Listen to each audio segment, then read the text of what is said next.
If somebody has written their book and they're trying to decide about whether self-publishing is the way to go, the best way to know is to just explore.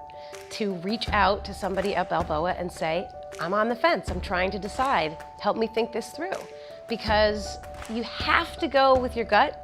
In the end, it's really important. It's a very important decision, and no matter where you go, it's gotta be with people that you believe care about what you're trying to say and care about you. And my experience is when I went there to Balboa, that's what I found. People genuinely cheering me on, calling me up, checking on how I'm doing, telling me, guess what, it just happened. A lot of times, each phase that we would hit, I would get an email from whoever was assisting me at that particular phase. And it wasn't just like, your video is ready or the book proof is done. It was like, we did it!